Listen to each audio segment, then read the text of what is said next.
أهلا بيكم في مطبخ السعادة. النهاردة عندنا طريقة سهلة لعمل الكوسة باللحمة، ودي المقادير. أول حاجة هنجيب الكوسة نغسلها ونقطع الراس بتاعتها، وبعدين نقطعها حلقات أو مربعات حسب الرغبة.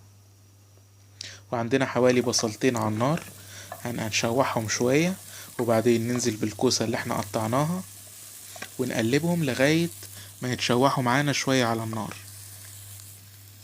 وممكن نقطعها اي حاجة احنا عايزينها، سواء مربعات او حلقات.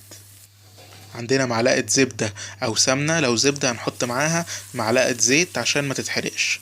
ونبتدي نشوح اللحمة بتاعتنا على النار كويس، وبعدين هنحط البهارات والفلفل، بس مش هنحط الملح عشان الملح هيخلي اللحمة تشد ومش هتستوي.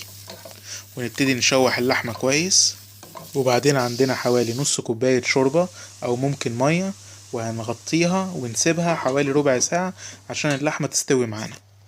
وعندنا حوالي نص كيلو طماطم هنضربها في الخلاط، نضربهم في الخلاط مع مية،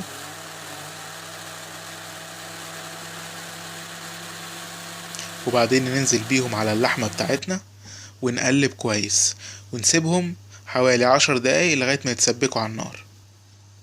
ودلوقتي اللحمة والطماطم اتسبكوا كويس على النار، تقريبا خدوا 10 دقايق ربع ساعة.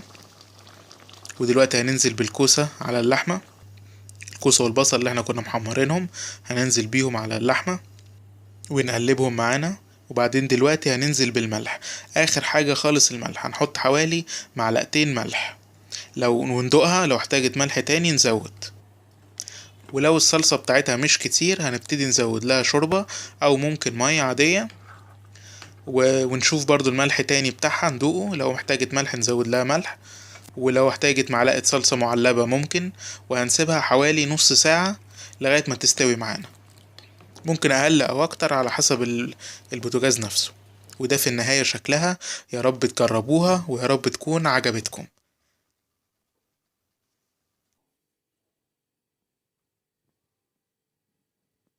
لو عجبكم الفيديو ما تنسوش لايك واشتراك في القناة، وممكن تتابعونا على الفيسبوك وانستجرام وتويتر، وبمزيد من الفيديوهات على مطبخ السعادة.